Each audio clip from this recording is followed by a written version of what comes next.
Hello students, आज हम mathematical logic में का logical connectives, simple and compound statements देखने वाले हैं। तो मेरे चैनल को लाइक, शेयर और सब्सक्राइब ज़रूर करना और कोई डाउट हो तो मुझे कमेंट बॉक्स में ज़रूर लिखना।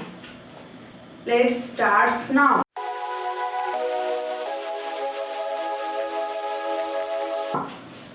लॉजिकल कनेक्टिव्स, इसकी डेफिनेशन देखते हैं हम।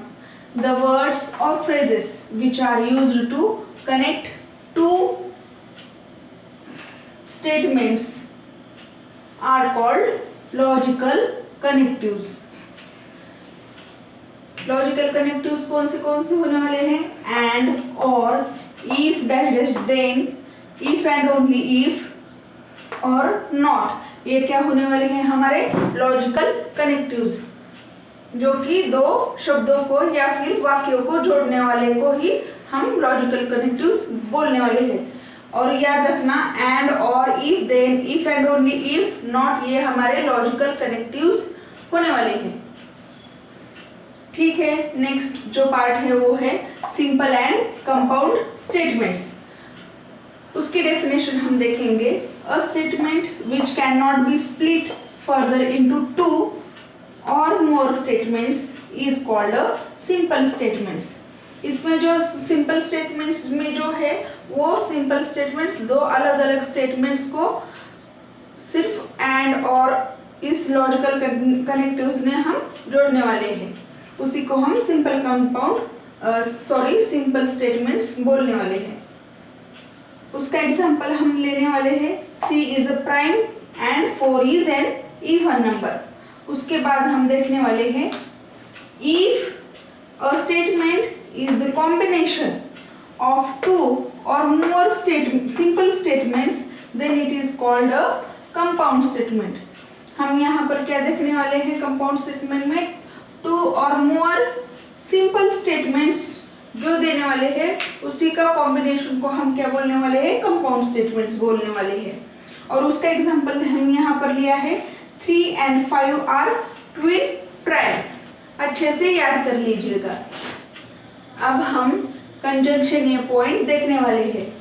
If two statements are combined using the connective and then it is called as a conjunction. दो स्टेटमेंट्स जो है हम कंबाइन करने वाले हैं एंड से। एंड ये क्या है? कनेक्टिव है, लॉजिकल कनेक्टिव। एंड से जब कनेक्ट होंगे दो स्टेटमेंट्स तभी हम उसको कंजंक्शन बोलने वाले हैं। इन other words, if P and Q are two statements, then P and Q is called as conjunction.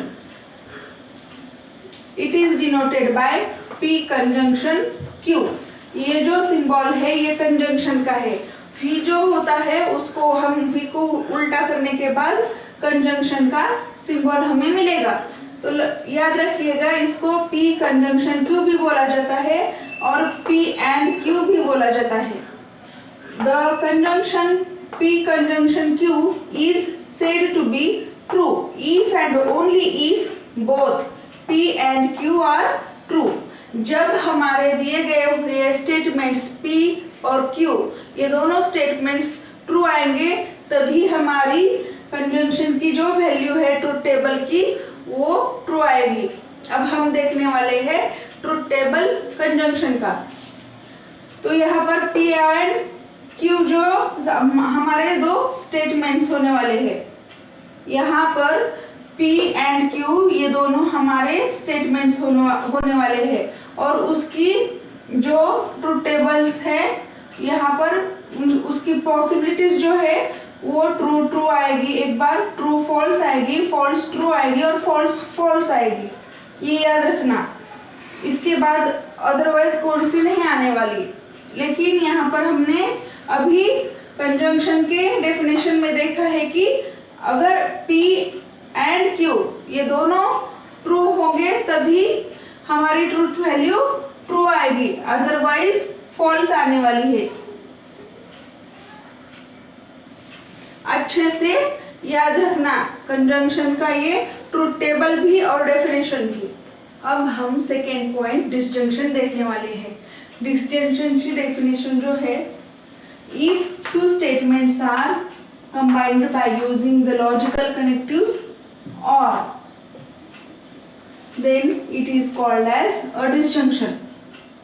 यहाँ पर डिस्जंक्शन को लॉजिकल कनेक्टिव्स और ने जोड़ा गया है। इन other words, if P, Q are two statements, then P or Q is called as disjunction. It is denoted by P disjunction Q। यहाँ पर V दिख रहा है लेकिन ये डिसजंक्शन का सिंबल है, याद रखना। और इसे P डिसजंक्शन Q भी बोला जाता है और P और Q ऐसे भी बोला जाता है। The disjunction P or Q is false if and only if both P and Q are false। यहाँ पर याद रखना, अगर दोनों P and Q ये दोनों स्टेटमेंट्स फॉल्स आ गए तभी हमारा डिसजंक्शन में फॉल्स आएगा, वरना सारी वैल्यूज जो है वो ट्रू आने वाली है। यहाँ पर जब F होगा तभी F आने वाला है, अदरवाइज सारी जो स्टेटमेंट्स के ट्रूथ टेबल्स की वैल्यू जो है वो ट्रू आने वाली है, ये याद रखना। अब हम थर्ड पॉइंट कंडीशनल लेने वाले हैं और उसी को ही इम्प्लीकेशन भी बोला जाता है। इफ कंडीशनल की डेफिनेशन देखेंगे हम। If two statements are combined by using the if then it is called as conditional और इम्प्लीकेशन। यहाँ पर जो लॉजिकल कनेक्टिव्स है वो कंडीशनल का क्या है, if then. In other words, if P Q are two statements, then if P then Q is called as conditional। It is denoted by P implies Q or if P then Q। The conditional statement P implies Q is false only if P is true and Q is false, otherwise it is true। Truth table for conditional.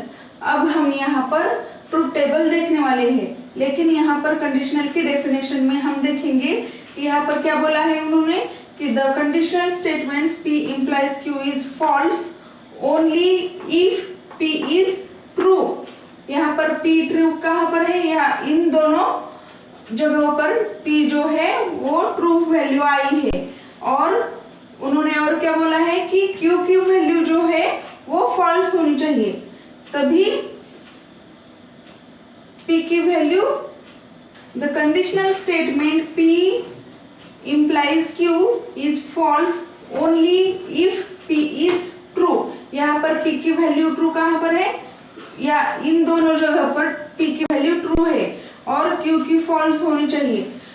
यहाँ पर कहाँ पर है P की value, Q की value false यहाँ पर, तो P ट्रू होना चाहिए और Q फॉल्स होना चाहिए, तभी हमारी वैल्यू क्या होगी, फॉल्स आने वाली है। अदरवाइज ये जो तीनों कंडीशन में ट्रूथ वैल्यूज यहाँ पर क्या आने वाली है, ट्रू आने वाली है। अब हम फिफ्थ पॉइंट लेने वाले हैं, negation of A statement. For any given statement P, there is another statement which is defined to be true when P is false and false when P is true is called the negation of P and is denoted by negation P। ये जो negation का sign है वो wave की तरह दिखता है। Truth table for negation.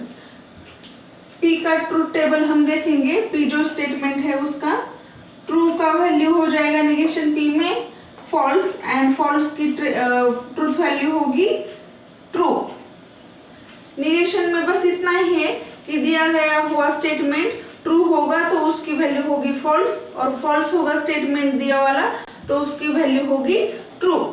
Note देखेंगे अब हम यहाँ पर, negation of a negation a statement is itself, that is negation in bracket negation P is equal to P। Negation of statement में बस इतना ही है, ये अच्छे से याद रखना।